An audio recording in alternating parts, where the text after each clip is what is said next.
Hello, everyone. Welcome back.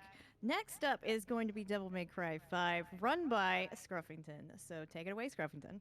Hello, everyone. My name is the Scruffington. You could also call me Scruff or Scruffy, and I got some DMC5 new game Nero Dante v Human for you tonight. That category is always a mouthful. Joining me on commentary tonight is my good friend. You just saw him run Gungrave, and he also has the world record of this game, DE Cosmic.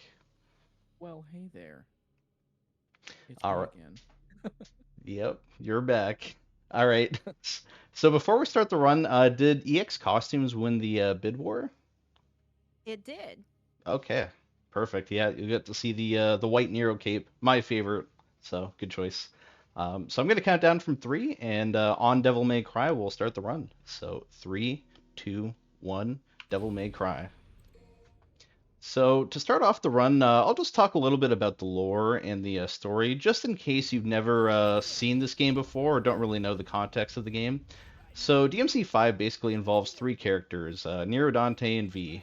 All three of them are on their way to take down the Demon King Yurzin, who is basically stealing the life force from the citizens of Redgrave City. So here in the prologue, we're introduced to our first character, Nero, and he's on his way to take down Yurzin for the first time, or at least that's what he thinks.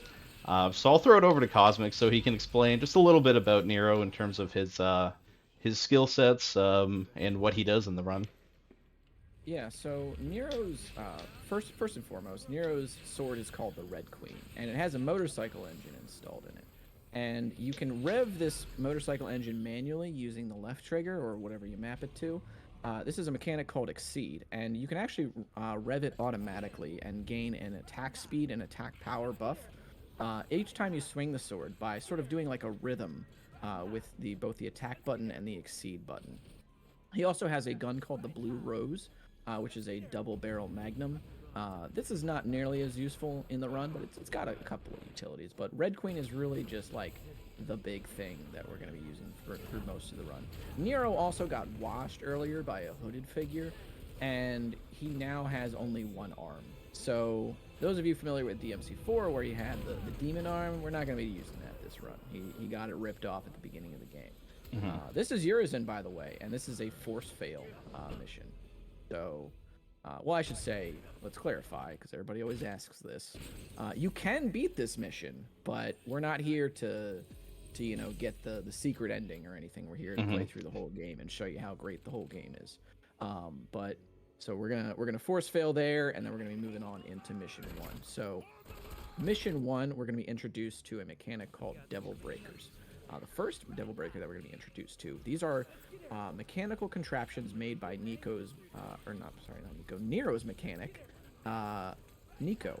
That's always a mouthful. That's a tongue twister. Okay, so there's Overture, which is a blue hand that can either shoot lightning projectile out from it, or you can use it to plant bombs on enemies. And that's when you do a thing called I actually forgot what it is, but it's when you charge up the attack. So Scruff is going to be using 3 exceeded strikes from Red Queen here into these bombs, and he's going to plant 3 of these on the first boss, and then he's just going to blow it up. Yeah. Also, just remember at the prologue, I was talking about how Urizen's using the Clyfoth roots to drain the lives of Redgrave City. That's one of the bosses there. It's the Clyfoth roots. Yep. Just to give a I bit mean, more context. yeah, that's my favorite country singer, dude, Billy Ray Clyfoth. Um, and so, so, What? uh, so moving on into mission 2. Uh, we have this currency in this game called red orbs, and you get style ranks or like rankings at the end of every mission. These are decided by how many style points you rack up throughout the course of the game, and we're going to be using these to buy a few skills. The big one that we want to touch on right now is called roulette spin, and it's a move that allows Nero to sort of swing the sword in a 360 motion and launch himself upwards while in the air. This is going to be huge for enemies that have like beefier health bars later on in the game. Right now, we're only fighting these guys called Impusas. So we're just going to be able to take them out with just, like the basic air combo here. And we also bought a move called Split, which is just going to be Nero slamming his sword into the ground as quickly as possible. And this is so that Scruff can actually maximize the amount of enemies that he kills per jump. So he can just kill like 2 right there and then just immediately jump up again without needing to wait to land from the air combo. Yeah. You also see on the right. Go ahead. Yeah, go ahead. Oh, I was just gonna say that fight's a really good example of how important the exceeds are in this run. That just allows you to do optimal cycles. Yeah, pretty much everything that we do, I want to say, is actually based around, in terms of combat, all of it's based around pretty much just exceeding as much as you can, and then, just decimating enemies pretty much like from there on out. This arm or devil breaker that we picked up here is called Gerbera, and it's named after a flower, I believe. It's got some movement techniques to it and stuff, and yeah, Scruff just used it, and it also has the ability to shoot out like a giant array of lasers in the air, and that's what we're going to be using on the boss. Mm-hmm. Yeah, you'll see that in a little bit here. Yep. So you also see these things called stylish points on the the right hand corner of the screen there, or the right side of the screen. And you also saw that style meter that will build up as we deal damage, and it's like there for you to mix up your attacks. But in DMC5 specifically, a lot of the way that we play the game and a lot of the way that the game is routed is like we're sort of overriding a lot of these parameters for the game, wanting us to mix things up by just pumping in tons of damage into a lot of enemies. And we're also making sure that in a lot of these early stages, we're not going to be taking any damage. Like, that's the goal. Because when you get no damage on a stage, the style points that you've accumulated throughout the level they'll have a 2 times bonus added onto them. In addition to, if you don't die, then you'll get a 1.2 times bonus for no continues. So those are like going to be the big things in the early game that are kind of decide like a lot of what we buy. And so like a lot of what you'll be seeing is like when Scruff is playing, you'll see maybe like sometimes where he wants to maybe play an area a little bit safer because it's going to help him avoid damage in some of those earlier stages, especially like a thing when if you maybe takes damage on like an earlier stage, you want to try and make up for it by playing a little bit safer on a later stage to get those no damage bonuses. Yeah, no damages are just really important to the run. I think we usually aim to get no damage on missions 1, 2, 3. 4 is optional. You don't need no damage on 4. It'd be nice. And then no damage on 6 and 7. Yeah, absolutely. Those are like the big 5, I want to say. You can make it up in other places, obviously, but those are the tried and true ones that you always want to try and go for. There's also a little skip here too. It's just called pit skip. People even did this like in their casual playthroughs, I think, the first time around, where like the floor there will collapse and then you'll do an extra fight against these like butcher looking enemies with double cleavers. But if you just sort of air taunt over, then you can just sort of, yeah, you're out of there. And then the first boss here is called Goliath. Goliath was the boss that they showed in a lot of the promotional material. Definitely a very like cool boss, and he has like 3 phases to him, and we're gonna be hopefully skipping one of those. So Scruff's gonna rough him up a little bit with the roulette spin, get him to drop down into the church here, and then unleash that Gerbera, the air laser move that I was talking about earlier. So you're gonna see it bounce around in these close quarters, and every time, oh, that's unfortunate. Every time that those lasers bounce around, it's going to allow Scruff to, it's going to make those lasers do a little bit more damage each time. So we're not going to be getting the church kill here. Yeah. Super easy to make this up though. Yeah, sometimes his positioning can be a little bit unfortunate there. He's swinging his arms around, but it's all good.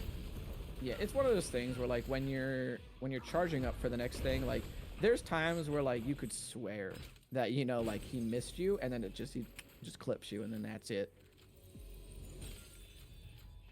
So, moving onward, we're going to be getting into mission 3, and this is actually where we're going to be introduced to our third devil breaker, which is called the punchline. I should also probably touch on, because we're going to see this in a second here when we have to go from sort of platform to platform. Nero has the ability to pull enemies to himself with an ability called Wire Snatch. When his arm was cut off, he got an attachment onto it, or onto what was left of the forearm there, to allow him to allow a function that he had in DMC4 where he had like a ghost arm that would pull enemies to him. But in this, he just has like a wire ability that he can just attach to enemies. And this is really good for Nero specifically in the run because you can pull enemies into more advantageous positions for yourself to kill them, as well as it allows you to. You saw Scruff sort of like move forward here in this fight to get himself closer to the end of the stage, and that just allows him to do that while focusing on pulling the enemies to him, as opposed to going to the enemies themselves. A lot of enemies would be in sort of like these really weird, wacky positions, strewn throughout the level, and other characters have to go to them, but Nero doesn't need to. He can just pull them. He can just pull them to him. Yeah, it's too bad that we don't actually get access to some other abilities that Nero has in this game. Like he has doesn't he have a double snatch where you can grab multiple enemies at the same time? Yeah, in New Game Plus, once you get, like, spoilers, once you get your arm back at the end of the game and you get a lot of his DMC4 abilities back, he can start to pull 2 enemies to himself, with both the wire snatch and with the ghost arm. And in New Game Plus runs, this makes a lot of clears, like, super, super fast, especially when you use his Devil Trigger abilities. All right, so here, there is usually a skip here, but the easier version of it was patched out on Special Edition, so the harder version of it, I say harder, and it's super inconsistent. And Scruff and I don't even really go for it in PB attempts right now because it only saves like 10 seconds, and it's super, super inconsistent for like 10 seconds worth of time save, especially this early on in the run. So normally we would just kind of go into the library, but this is fine too. This also will give Scruff a little bit of cushion to make up for the hit that he took on mission 2, so this is not like a bad decision either way. Yeah. I think right now, most important thing for this run is I need to get a no damage here in this mission, hopefully. Just to kind of make up for not getting it in mission 2. Yeah, just grab 2 purple orbs on the next mission instead of 3. Yep. And you'll be alright. Yeah. So these are the Sin Scissors, or the Death Scissors, and if you parry their scissors, they'll get put in a vulnerable one-hit state. You might recognize these peeps from DMC1, and then you can just take them out after you parry them. That room pretty much always goes. It's always satisfying to do that room because it just always goes the same way every time. And now we're going to be getting into the boss Artemis, and Artemis we're going to use the charged version of Punchline, which is like a rocket punch. It's very self-explanatory, I guess. We're going to use this rocket punch to knock it into the ground. And then we're just going to kind of loop her over and over again. Nice.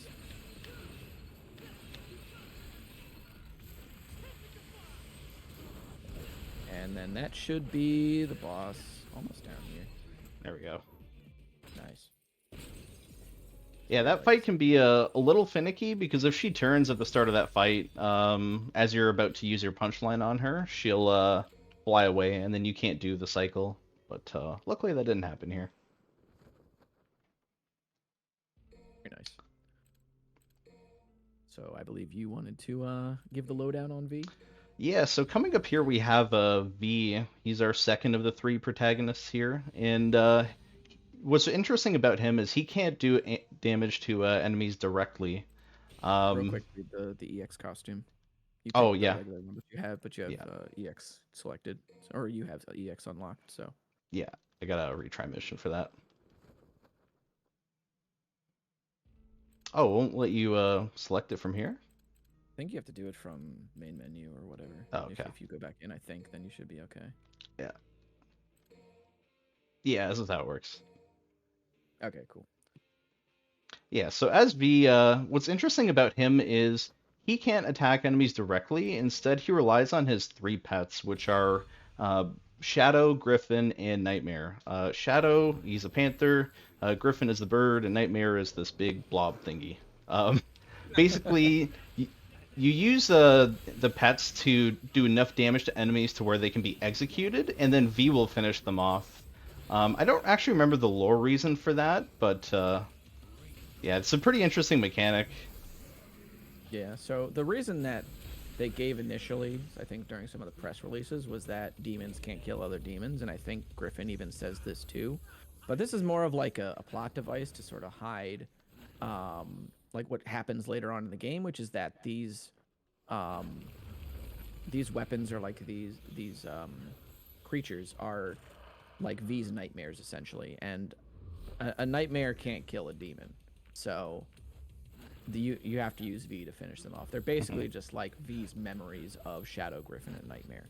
So they're there, but they're not like totally corporal, so they can't kill these demons. Hmm. Yeah, V he tends to get a lot of slack in the speed run just because his missions mostly consist of skips in missions 5, 7, and 9. And they're all kind of difficult. Yeah. And a lot of DMC fans too, they also just love controlling characters directly, but personally I think V has enough interesting things to the table. So Oh I yeah. really appreciate his gameplay. Same here, yeah. And these white orbs, by the way, they are going to be refilling that purple bar that's underneath the green health bar there in the upper left-hand corner. This is the Devil Trigger meter.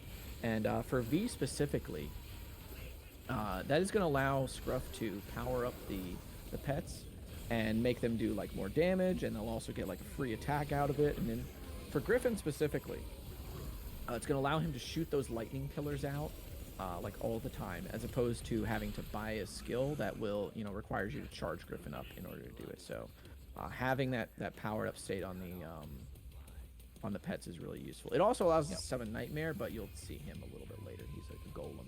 He's not just a big blob thing. He's a golem. Well, he looks like a big blob thing to me. That's fair. I won't fight you on that one.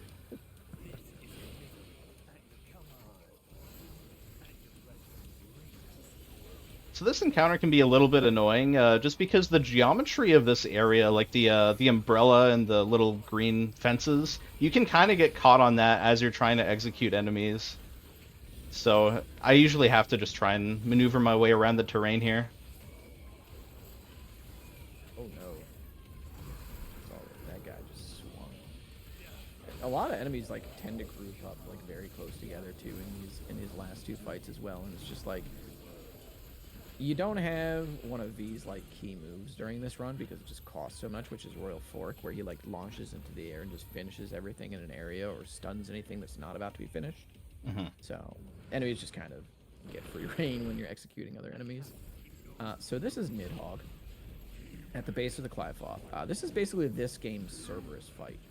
There's 3 heads, or like these 3 vines that you have to take down, and when you finish them all with V, you can then stun Nidhogg, and then you can just go to town with all 3 of the summons in order to take them out. You also see Scruff sort of like whacking Nidhogg with V's cane. The cane actually does outside of the execute. The cane does do a little bit of damage each time. So tacking on, like hitting the cane button, even on like regular enemies, will do a little bit of damage. So it's nice to get in just those wee smidgens. Yeah, every little bit counts.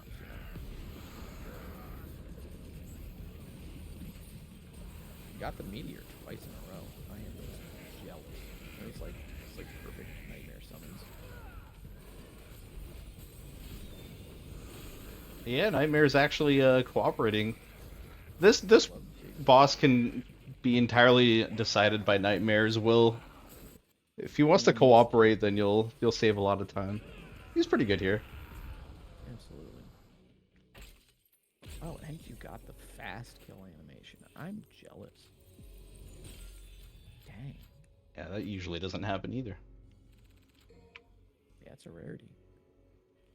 Okay, so since you got to concentrate, I'm gonna take this one. So this right here, this technique is called Sewer Skewer. This is the first of 3 big skips in the run on missions 5, 7, and 9, and it uses the ability called Skewer, shocking, to clip out of bounds. So basically, what Scruff is going to do is he's going to initiate the Skewer attack with Shadow, where Shadow's head is going to turn into a giant spike, and then after a time it will shoot out. And then he's going to air taunt in front of it, and then he'll be just out of bounds like that. There you go. Never doubted him. Cool. Yeah, if only I could And get now that in my my PB attempts. yeah, right. Hear that? So we're gonna gambit towards that canister there. Okay, yeah, perfect. So this is the optimal way of doing the skip. You basically just Yeah. traverse out of bounds, then you skip every encounter and go straight to the boss. Yep. So when you teleport forward like that, the game wants to send you like a set distance basically, and we use that barrel that's there to make it so that we have a target to lock onto, so that the game, when we void out, will have somewhere to put us back at. Like that's not like ambiguous at all. It'll just always put us near that barrel. So then when we void out, we get to go back in bounds, and we've avoided the fight trigger for that last fight there too. So we just skipped like 4 or 5 fights or something. And now we're here at Garyon. This is definitely the most mobile boss in the game, I want to say. This guy, Garyon, I should say, is the horse, by the way. The knight is a totally different story. But Garyon is originally a boss from DMC3. It's a horse that controls time. And as you can see here, it's going to launch out this... Oh, actually, Shadow's going to hit him. Never mind that. I spoke too soon. So this boss will like launch out these big bubbles of time that will slow down things around you, including your pet's attacks and everything, and your jump. So like you're going to see at some point, Scruff is going to... He also has lightning here on the sword. And then Scruff's going to use Nightmare to also revive Shadow there, because Shadow actually got downed. The pets do have health bars. This is a pretty good Garyon. So there's the slow jump from V there. That's from the time bubble.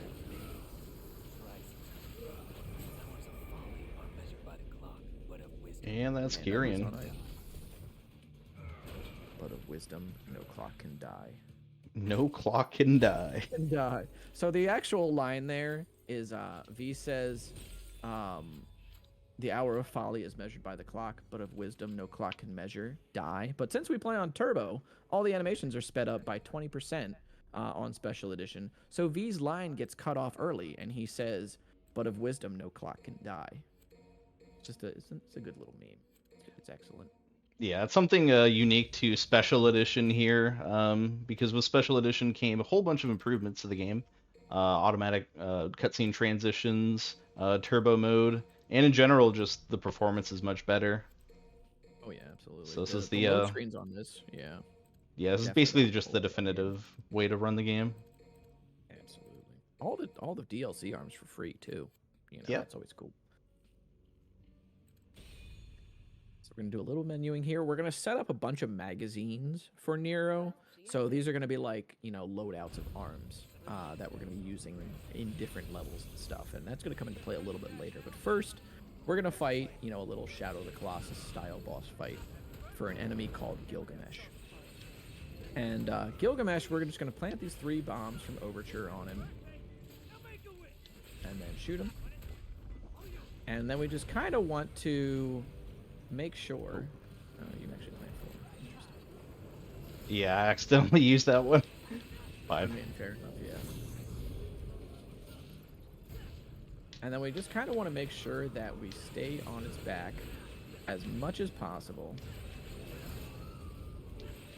But Scruff does have Combo D, which allows Nero to do like an extra slam for a little bit more damage if he so chooses. So he needs to kind of stay a little bit closer on the back too. Uh-oh. This is so precarious. Yeah, fighting Gilgamesh is always a pain, because you never know what he's gonna do. Goodness gracious. Oh my.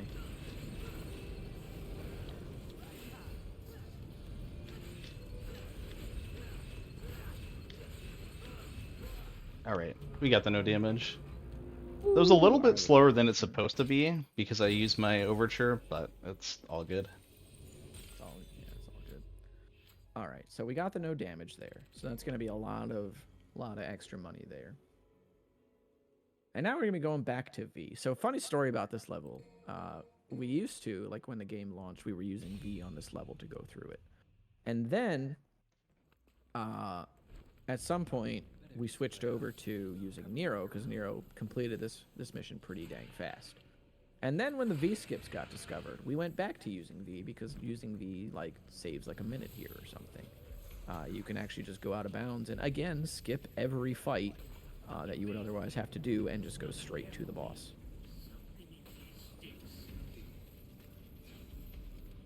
I will let you do your thing. This is a rough one. Nice. Very nice, clean stuff, dude. Excellent. Yeah. So this skip can be very finicky because as you're trying to get out of bounds, you need to glide with Griffin, but occasionally you can land a little bit too high, and if you reach, if you hit too high, basically you'll have to, you'll encounter a soft lock, and you have to basically reset the game. Yep. Exactly.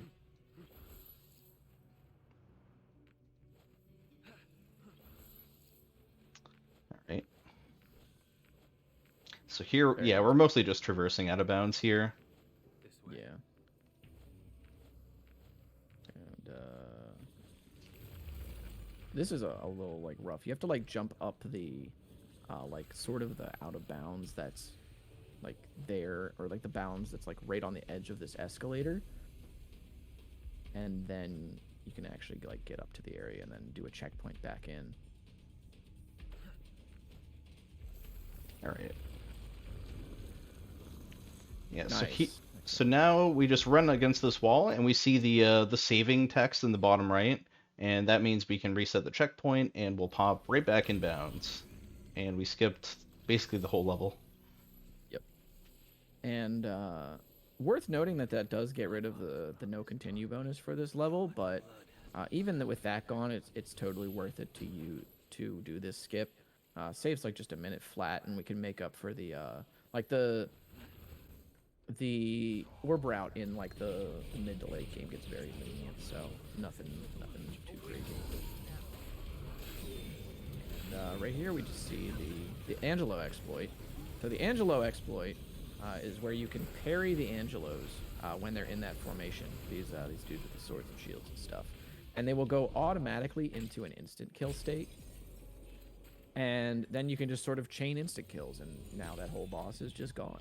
So an enemy that would have taken us a ton of time to take down, that could do with the big claymore, he's just gone. He just gets one shot at the very start of the fight, and then you get to take ideally two of his buddies with him. So. Mm-hmm. Yes, we have one more fight coming up here, and then we'll be able to throw it over to the host for a little bit. Yep. But this fight here is one of my personal favorites because we get to use Overture, which is, I mean, it's my personal favorite next to Punchline. But we essentially just dunk a bomb onto one enemy and then pull them right next to the other three enemies in this encounter, and then hopefully hit them all with the same bomb. Yeah, those are always like the coolest strats in the game. Is just anything that uses Overture Bomb. Nice. Got the triple. Nice. Love to see it.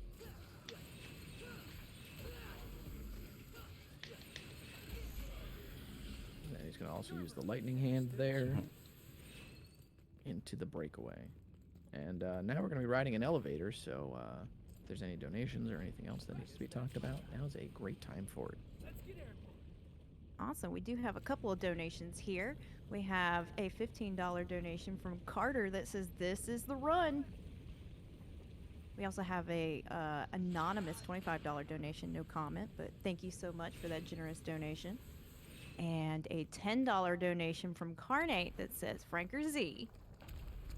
Also want to remind everyone that we are here today raising money for Save the Children. Your donations go towards Save the Children and their mission in giving children a healthy start in life, the opportunity to learn, and protection from harm. So thank you so much.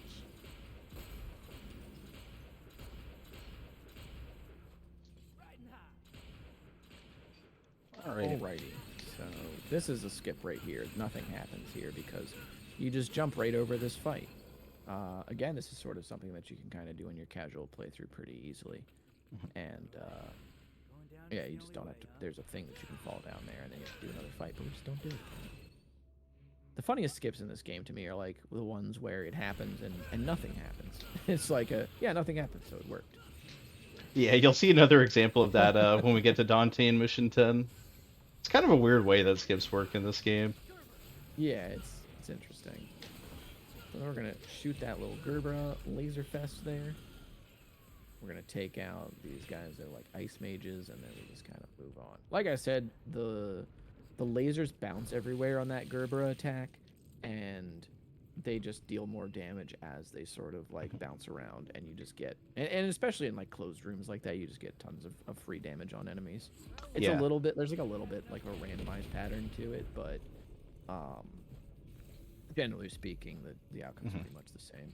Yeah, There's that's another skip right there. Go ahead. yeah. I was just gonna say that's another skip right there. Yeah, you just kind of jump over it and Hmm. nothing happens, and you're just like, all right, cool, on to the next area. Hmm.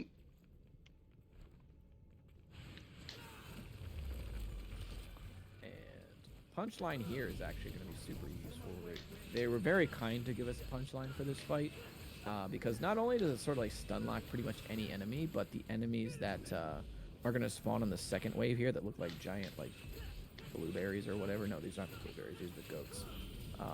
The Baphomets, I believe what they're called. It will get rid of like their projectile shield, so you can just launch the punchline at them and then just take them out. Ooh, I actually made that elevator. Wow. Oh, did you? Oh my goodness gracious. Yeah, Nero can get pretty high. Like his vertical is insane. Yeah, I think he might have the best vertical in the game, between like the stuff that he gets with like the quadruple jump and stuff. Yeah, that's Actually, I don't another. think. Oh, go ahead. Go ahead. Yeah, go ahead. Go ahead. Oh, I was just gonna say it's another added benefit of Exceed 2 is it allows him to launch himself a little bit higher. So if you're just barely like in range of getting the optimal elevator cycles like I did there, it can really help for that. Most def. All right, so this fight coming up is going to be the run back with Urizen the Demon King. So now Nero's got like his arms and stuff. He believes in all of his friends. He's gonna try and get the anime, protagonist arc going and just take down Urizen in the second fight. He's like, yeah, I don't want you having a winning streak, dude. It's not cool. And we're just gonna dump like 2 Gerbers into the first part here with the crystal. Now, again, this is a fight where you have the option to beat it, but that's sort of like a secret ending thing.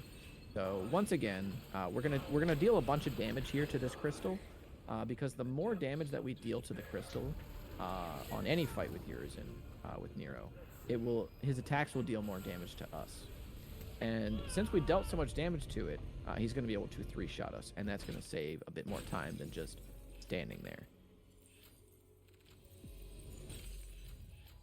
And we are out of mission 8. So we are going to be saying goodbye to Nero for a few levels here. We're going to be wrapping up things a little bit with V. I think this is the second to last V mission. Mission 9, I think this is technically the biggest skip in the game, no? Yep. Yeah, saves Yeah, several so- minutes here. Yeah, I think this one probably saves like 3 or 4 minutes if you get it like super quick. So this mission is pretty long, and it has like a lot of movement in it. And there were a couple of other skips that we did on this to skip a couple of fights. But with this, we actually go from after this first fight all the way to the last fight against these enemies called Nobodies. They're also from DMC1, similar to the Sin Scissors that we saw earlier. And Scruff's going to be playing like a little bit safer here. I think he's going to try and get the no damage on this mission. But this skip in general is like super big, and it looks really cool when you do it, and you just get to save so much time. It's actually wild. So I'll just let you go ahead and concentrate on that.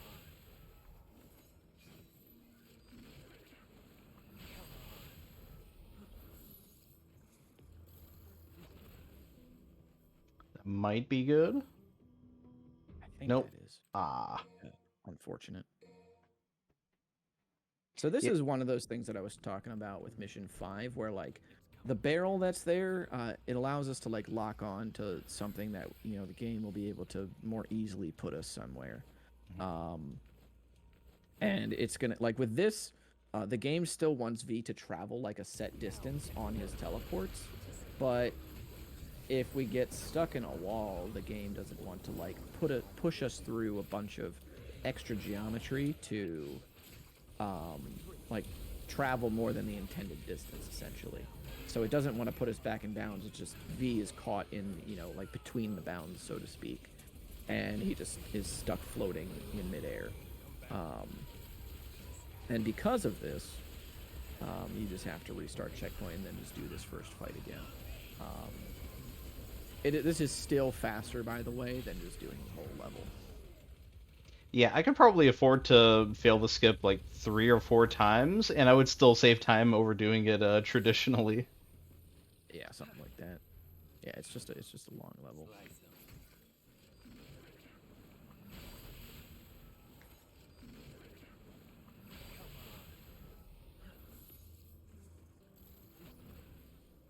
That might be good. Okay, yeah, we'll take that. Hey yo, that's what I'm talking about. So Pretty that good is called skips. newest score. Yeah, that was pretty good. Yeah, you nailed them. Good stuff. So that is the third of the big 3 V skips. There's like another one later on, but that one needs a little bit more testing in order to become consistent. It's on like mission 13, and I think it only saved what, like, I don't know how much that saves. I think it saves about 30 seconds, but it's very it was only recently discovered. We can do the same V skewer skip on mission 13, but because it happens so late in the run and because it's so inconsistent, we don't really go for it yet. But maybe in the future. Yeah, definitely. I definitely think that's where the future of the run is, unfortunately. There's like 4 big V skips and then like a couple of really small ones. The small ones are fun to do though, but they're those other ones are like really late in the run, and because the skips are like dependent on where Shadow is standing and like how you like control Shadow, it's pretty difficult to like, number one, to learn the skips. I think that's probably the hardest part is learning them. Like once you get a handle on it, it's considerably easier, but prior to that, like learning them's rough. But now we're past that and we're on to the walking Swiss Army knife, Dante. You want to take it away there, Scruff? Yeah, sure. So Dante, by the way, this EX costume is really cool, so thank you all for donating for that. Absolutely, yeah. So Dante has a plethora of weapons here. At the start of the game, we only have access to 2, really, his sword, Rebellion, and we also have the Balrog gauntlets. And the Balrog gauntlets are an integral part of the speedrun because eventually we're going to use a shop here and upgrade to have the ability to use real impact, which is essentially a giant uppercut. It one-shots a lot of enemies in the game. Adding on to that, we also have his entire style system. So in the top left corner, you'll see the T stands for Trickster, and then he also has Swordmaster, Royal Guard, and Gunslinger. Yep. So Dante, you can switch up what weapons he's wielding. Like, did you mention the guns too? You did, right? Oh no, I didn't. Okay, so we have a couple of pistols and the shotgun. The shotgun is really like the big one, especially like during these early stages where we don't really have like the big nukes yet. The shotgun deals a ton of damage in this game. It's a super good gun. And Dante, you can switch up like his fighting style all the time. Like Trickster is like a movement and evasion system. It's basically like where your dodge button's located. Swordmaster and Gunslinger are, styles that emphasize the respective sort of like class of weapons. And Royal Guard is like a defensive style where you can take enemies that like take damage that enemies deal to you, stock it up, and then deal it back to them. So we're gonna get a couple of moves for Trickster as well as the stuff for Royal Guard. I'm sorry, for as well as Swordmaster, and we're gonna Royal Guard this guy, and then go into a real impact, the good old Shoryuken. Bam! It never gets old, dude. I don't know how I've played this game for like 1,000 hours, and I'm never tired of real impact, but it's definitely a thing. I think it's one of the most satisfying moves in any video game ever. Absolutely, totally agree. So here we got a So couple then, of scissors, go ahead. and we're just gonna taunt them so they start attacking us. And it's basically the same thing. If you remember on mission 3 is Nero, we kind of taunt the scissors into attacking us, and then we use our split, or in this case for Dante, the Helmbreaker to kill them. Yep. Also, you see Scruff doing these dashes here with Trickster to get around. You can infinitely chain these. This is actually faster than doing like the sprint that you saw with Nero earlier. So we actually save about 4,500 orbs with Dante by not buying sprint. He's the only character that we don't buy sprint with. We just use the Trickster dashes instead. I feel like it wasn't the case at some point in development for him to be able to do that just all the time. I feel like that was probably a thing with Devil Trigger, because if you like do infinite dashes with Devil Trigger, you actually go slower than if you're in human mode doing infinite dashes. Also, here's a skip. So Scruff is going to go ahead and activate this secret fight here.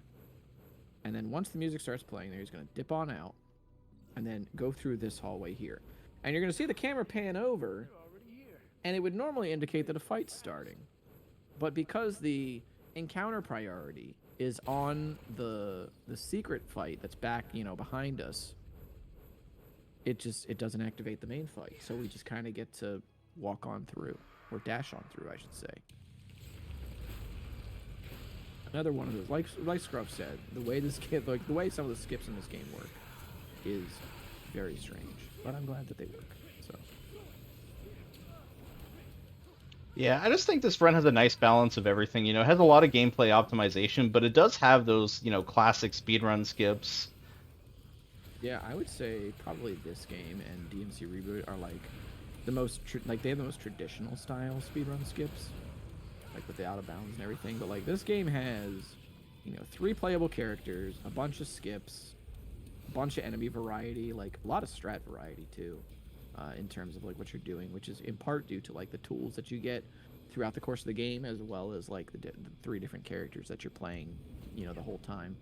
It like Scruff said, it's got just a little bit of everything. It's like, I definitely would recommend like this to somebody that really wants to get into like modern action game running. Good Yeah, length, absolutely. I think it even does appeal to probably people that like Souls runs too, because in those games, it's mostly just about gameplay.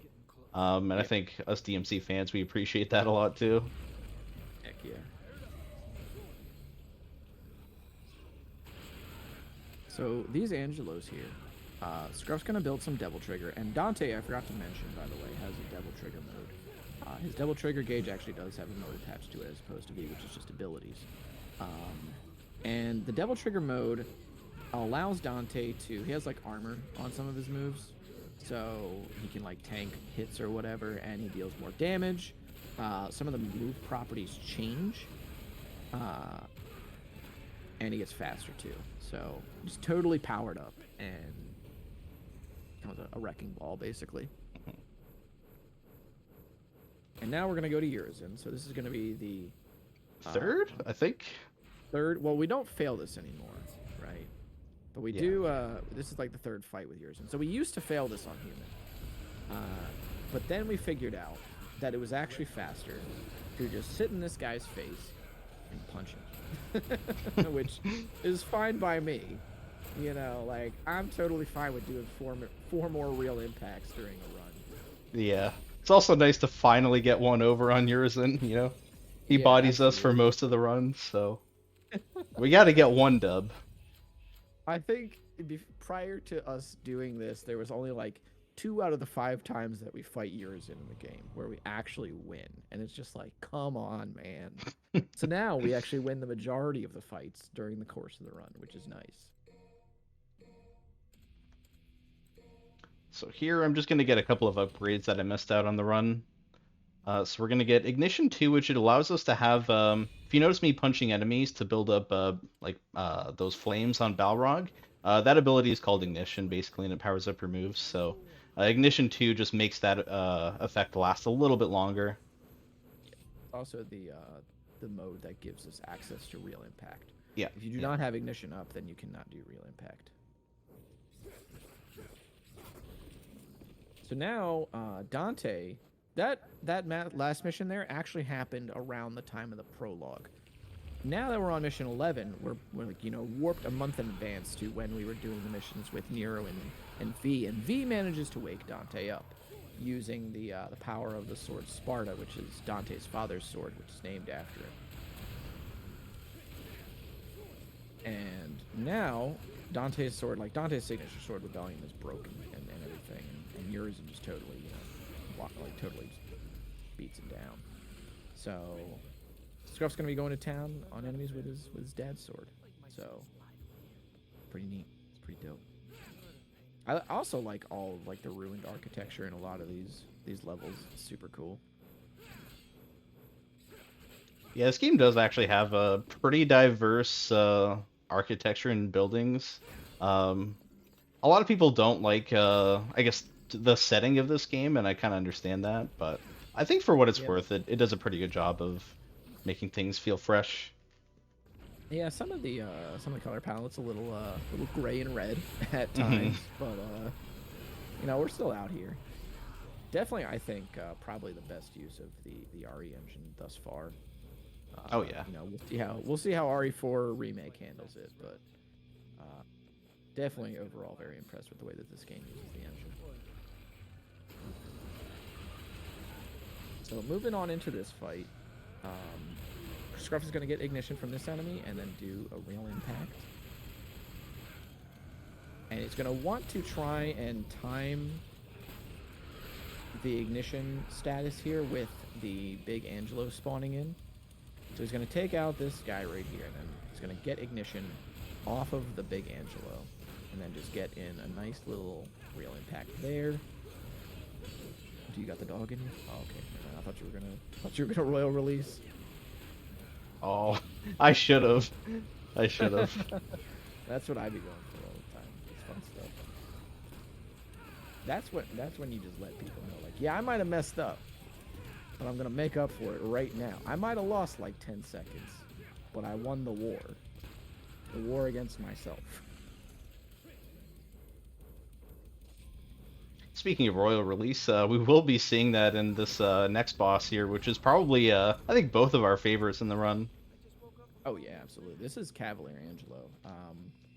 This is a super cool strat where Scruff is going to be pulling out Balrog, and the Royal Guard stance to block a bunch of attacks from Cavalier Angelo, and then release a bunch of that damage back at him into a bunch of real impacts.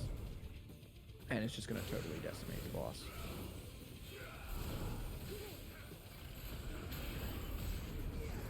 Oh, it's a little off on my positioning there.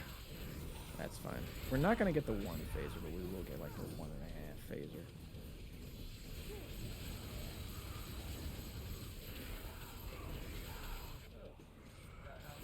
Ooh, he knocked him out. I like that, actually. Knocking him out of there with the stinger there.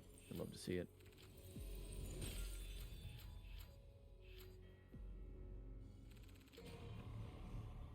And now we're moving on to this weapon right here. Oh man, this weapon, Cavalier. When you get Cavalier as a weapon, I remember when this game was coming out and people were like kind of scared that they were going for like this too realistic vibe or like a more grounded vibe for the weapons, and then Capcom was like, by the way, Dante wields twin motorcycle saw blades now. And it's just like, okay, fear's over. We're good. We still got the over the top stuff going on. So this weapon, Cavalier, actually has a mechanic called gear. Imagine that. And basically, the longer you let moves rock out, so to speak, the more it'll rev its like, it'll like shift gears, and you'll see like flames or like orange wheels and electricity around the bike, and that will signify that there's going to be more hits dealt per attack, and it also will increase the amount of damage that the weapon does overall. So you don't want to like mash out a bunch of attacks with the weapon. You kind of want to like time them, like, or just delay a lot of them, and then that's when you'll get the weapon to deal the most damage. Yep. Also coming up here is something called Gargoyle Skip. These are actually developer intended. Yep. normally in this mission, you would go around and grab a bunch of hatchlings like we did as Nero back in mission 2, I believe. But instead here, we just exploit Dante's movement and just navigate our way up the platforming. Yep. And the reason that we know this is developer intended is because there's like orb bonuses that you get at the end of every level, and like you can actually look through the list of them and stuff. And one of the orb bonuses for completing this mission is completing the mission without using any Nidhogg hatchlings. So the developers totally like looked at, you know, the level design and were like, yeah, you can repurpose a lot of these combat tools and stuff for movement, which I think speaks to a lot of like the way that this, you know, this game sort of forms player expression throughout. Like you see this also in the way that like DMC4 does a lot of skips, is just repurposing a lot of combat tools for movement. And it just brings a lot of like unique flavor to the runs and like the way that, you know, quote unquote developer intended skips work.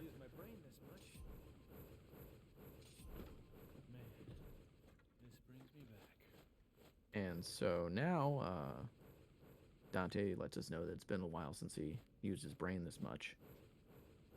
He's been asleep for like a whole month or so after Nero Urizen knocked him out and bodied the whole crew. The squad was washed. For the 8,000th time. But we're going to fight Urizen again now, and we've got the Sin Devil Trigger power-up. Because Dante is going to fuse with the Devil Sword Sparta, and then create the Devil Sword Dante. And then the Sin Devil Trigger basically is like his super anime powered-up form. And we're just going to be able to take out Urizen post-haste. He's going to get a bunch of damage down there, and get Ignition up. Urizen's stunned, and gosh darn, that boy Nice. dead. Yeah, that's pretty much optimal. Sometimes he spawns his crystal there, but we didn't have to worry about this. Didn't have to worry about that in this run. Which is good. Very nice. Very nice. Yeah. So for this next mission, it's another divergence mode, but it's pretty straightforward. We're gonna play as Nero and just kill a bunch of enemy gates and just drop all the way down. So we can throw it over to the host for any other donations. It's fine. Excellent. We do have a couple of donations here. We have an anonymous $20 donation that says, "Good luck, guys. Thanks for your dedication." We also have a $20 donation from Meryl that says, "Well done putting together this event. As always, love you guys."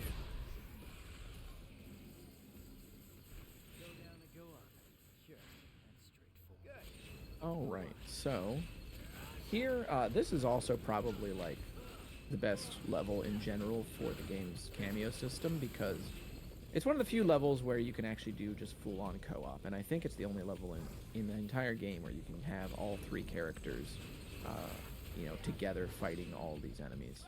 So you can get your friends together and enter the level at the same time, pick your characters, and just, you know, throwing away on some dudes. It's awesome. But funny enough, so this is actually a level where, as the difficulty kind of goes up, this is where Scruff and I actually differ in some of our routing. We both use Nero on human, but when we get to like Devil Hunter, which is this game's equivalent of normal, or a Legendary Dark Knight, which is like a whole different thing entirely, but it's really cool. I think you actually prefer to use Nero on both of those, don't you? Yeah, I do.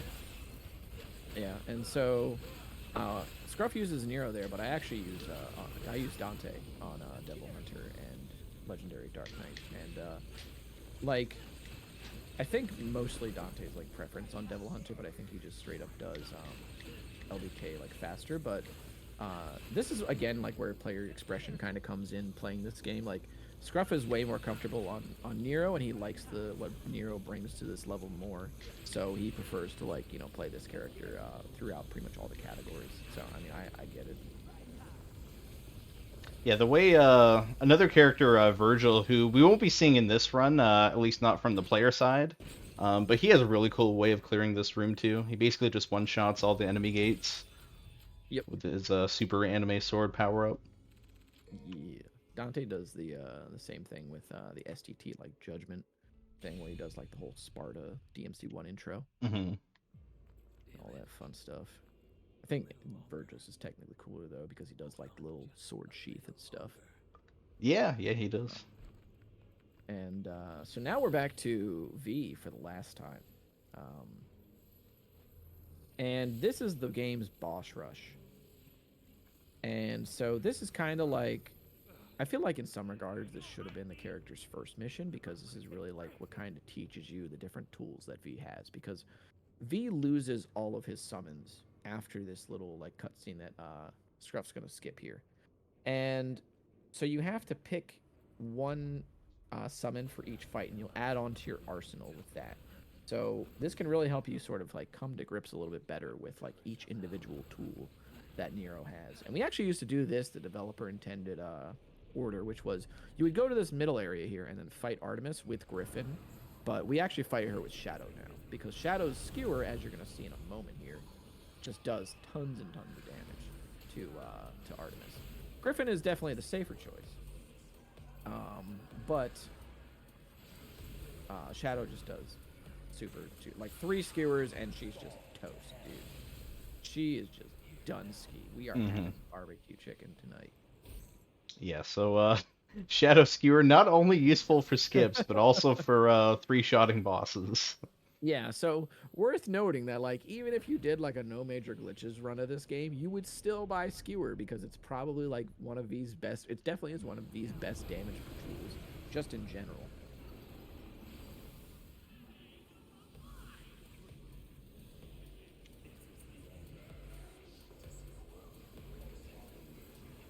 So then we grab Griffin for the Goliath fight here, and then we're gonna grab Nightmare for the Cavalier Angelo fight, because Cavalier is like and again like the developer intended way to do this, which we got confirmation for this because the developers reacted to one of our runs, and they wanted they wanted you to do Griffin with Artemis and Shadow with Goliath, and then Nightmare against Cavalier. But now we just kind of switched it up on it. We fell right into their hands, but now we've circumvented it. We are now actual speedrunners.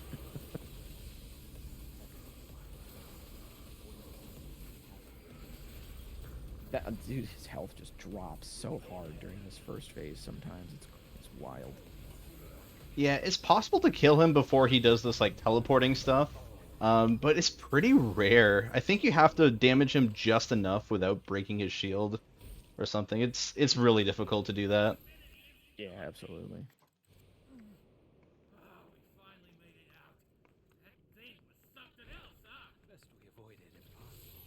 All right, are you doing the V skips here or? I could give it a shot just for the memes. I haven't done it in a while though. It's Yeah, been over there a year. There's some really weird ones. So like the V skips here, there's like some vines that are in our way, and they basically allow us to like avoid having to pop these blood clots on the level in order to progress further, and you can just kind of like clip through the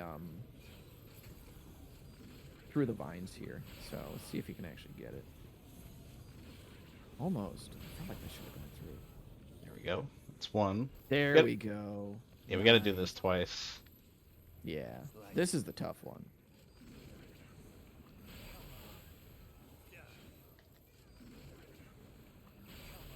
This is what makes it tough, is that Shadow's actually like pointing upward.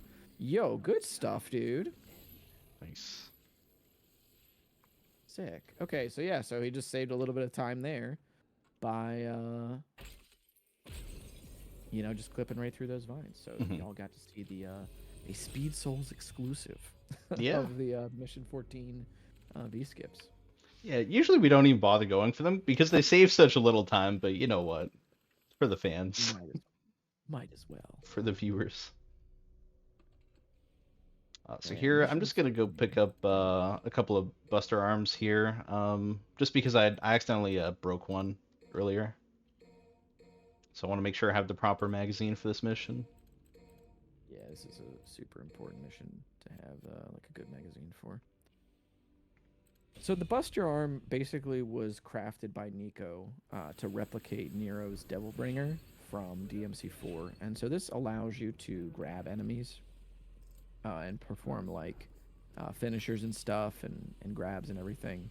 Who knew that a button allows you to perform a grab? But anyway, my repetitive explanation aside, um,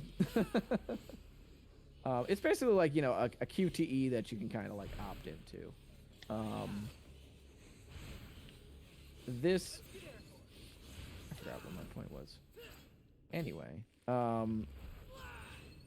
this is going to allow us to finish some enemies very quickly. And then we are going to use the 3 overtures later on the boss. We're not going to use this this Buster Arm on the boss because you actually have to stun the boss first in order to use the Buster Arm on her. So it would take a little bit too long to do that. When you just sort of, on this difficulty, you can just pop 3 bombs on her and she gets stunned and then you can just kill her. And the animation for that grab is really, really long. So this area, I should also note, like this mission has like technically I think 3 or 4 branching paths that you can take. There's like technically 4 ways you can go through it. There's like a fork at the beginning and then a fork in the middle here. And each time you want to like just basically go to the left. That's the shortest way through the level. You have like different fights too depending on how you go through the level, which really lends to a lot of like replayability for how you want to sort of mix and match the way that you do things. And the mission went through a couple of revisions during some of the early stages of routing. But we ended up landing on these couple of fights here because they're just much quicker. So this behemoth here is going to get grabbed and twirled around, and then it's dead. And then these Angelos here, we're going to be able to do some Fire Pro Wrestling moves and just dunk them into the ground. And you also want to note, too, that Scruff is kind of like staying relatively grouped with these guys because if he like slams into the rest of them, the Angelos will block. And this will make it so that they don't try to interrupt his landing frames as well. Mm-hmm. Yeah, it's very important that they don't attack you either, because if they do, your Buster Arm breaks, and then you can't do the optimal cycles here in this next fight coming up. Yeah, worth noting that like a lot of the way that these strats work, you have to have the Devil Breakers, and they're fragile because Nico kind of like makes them that way. I think they're not like totally refined. But if you get hit while you're like using a Buster Arm, while you're using a Devil Breaker, or while you're charging one, it will break and you will just lose the arm. Very nice.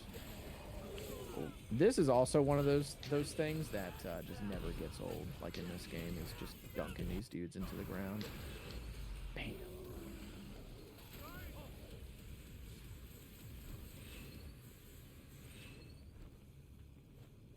All right, so Malphus here. Malphus, I think, is technically a descendant of Mundus, the final boss of Devil May Cry 1, but she's about to just get nuked, basically. She's about to get put on the grill and turn into, like, a nice little feast. So that is a little bit of a safety strat there that Scruff just did, where he's going to allow Malphus to hit him and activate that cutscene, because if you get hit while planting these overture bombs, Malphus, that was a lot of damage. That's a lot of damage. Yeah, I'm kind of surprised. Yeah, right? I think you might have put all of them, like, in the perfect vicinity for the damage to stack, because you can do damage to both the, like, the humanoid part of that, as well as the chicken, and you can get, like, more instances of damage the way that, depending on how those bombs are stacked, it's just a ton just comes out all at once when you blow all 3 of them up with Blue Rose. And so, yeah, she's just down. She's just gone. So say goodbye to Nero for a little bit. We're going to be busting out Dante for a few more missions. And we're going to be using a hat to launch meteors at enemies. And I love that I get to say that about her run, because it's just like, it's just so cool. You just get to go like, you just get to bust out some Michael Jackson style moves on a bunch of enemies and just be like, hee hee, and then just launch a bunch of meteors. Like, and I don't know what else you want out of an action game, but I feel like that should definitely be on top of the list. You see, like, just the twirl into just total destruction. You gotta love it. And then you just swing a motorcycle on whoever's, left. It's a good time either way. And this weapon, by the way, uses red orbs in order to fuel a lot of the attacks. So not only do we pump a lot of red orbs into Dante because he has like some of the most expensive moves in the game to buy for the route, but we also pump even more into like his economy, indirectly, because his Faust hat weapon uses orbs to fuel all of the attacks. So all of the routing from this point out is just basically accounting for doing these meteor attacks, which is called Red Hot Night. And you see each time the Scruff does these, it's like 6.75k spent each time. Fortunately, a lot of the red orb bonuses on these end missions is super generous in terms of how much it gives you. And then this is like an enemy called the Fury. That's like an assassin enemy. And he's down. Yeah, don't even get to see it. We don't get to see him. There's a couple of enemies in this game that we just basically don't get to see because they just die too quickly and you don't get to see what they're about, or we just skip over them entirely. That enemy in particular that I just one-shot, it's good that you didn't see him because he kind of teleports around. It's like this big red lizard. So, and when he teleports around, it's very difficult to deal with him. Oh, yeah. Absolutely.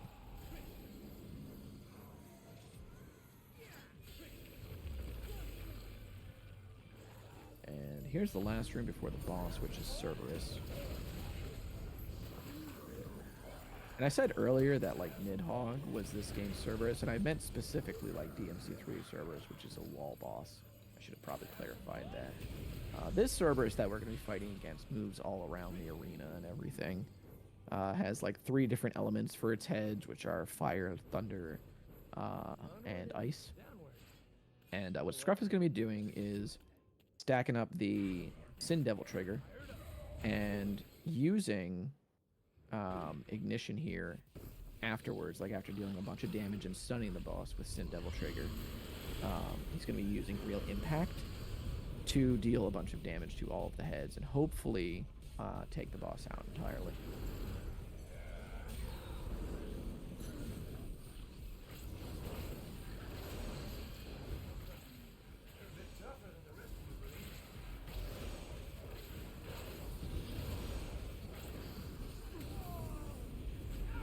Ooh. Doggone it. Okay.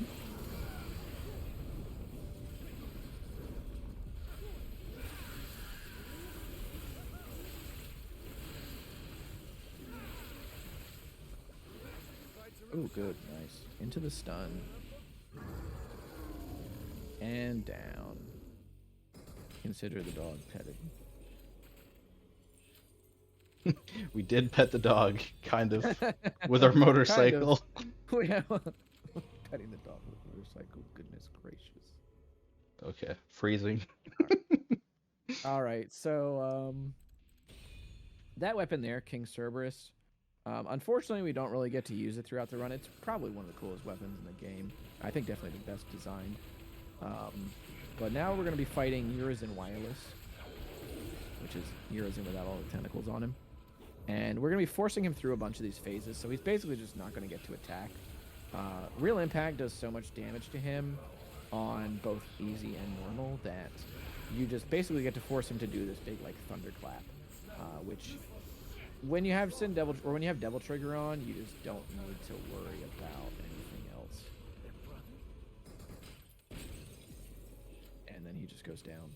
It doesn't deal any damage either, so you get the no damage bonus here too.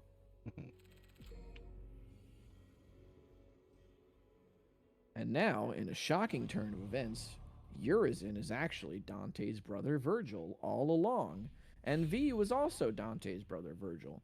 To explain it in Kingdom Hearts terms, Urizen is his Heartless, and V is his Nobody. So when they fused back together, they turned back into Virgil. So now, knowing this, Dante, decides, all right, enough of this. Been chasing Virgil this whole time. Now it's time to take him down. But first, V's pets. You might notice them from the previous missions. We have to fight Griffin, Shadow, and Nightmare. So now we're gonna fight Shadow next. And really, we just kind of dunk on these guys with meteors and stuff. So we can hand it back to the host for a couple of minutes while meteors rain from the sky. All right, thank you so much. I just want to remind everyone that we are still here raising money for Save the Children. So you can get your donations in now towards that. For just $5, you can provide treatment for a child for pneumonia. For just $15, that can help a family stay clean and safe with a hygiene kit. And for just $50, $50 can supply a home water filter so children can spend their days in school, not spending them walking several miles fetching water back and forth.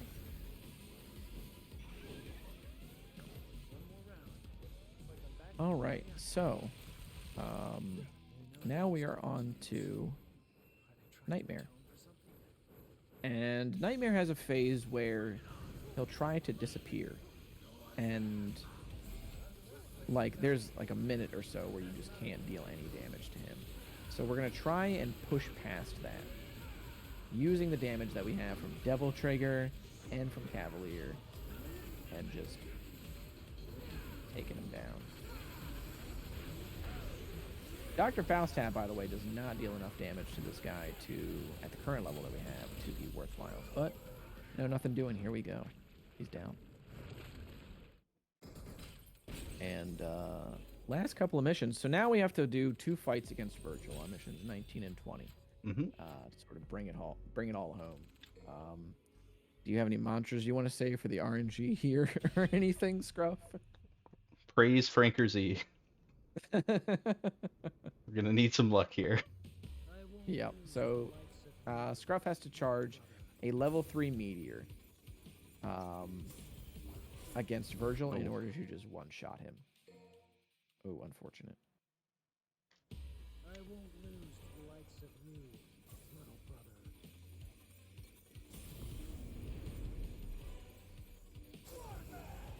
Alright, should be good.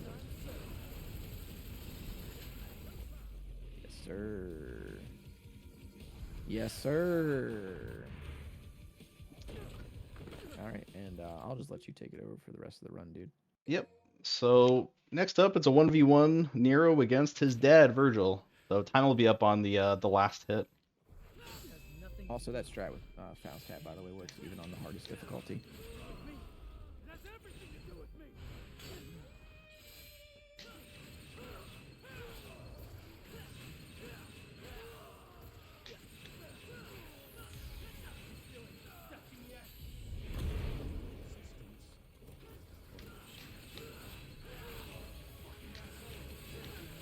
And time.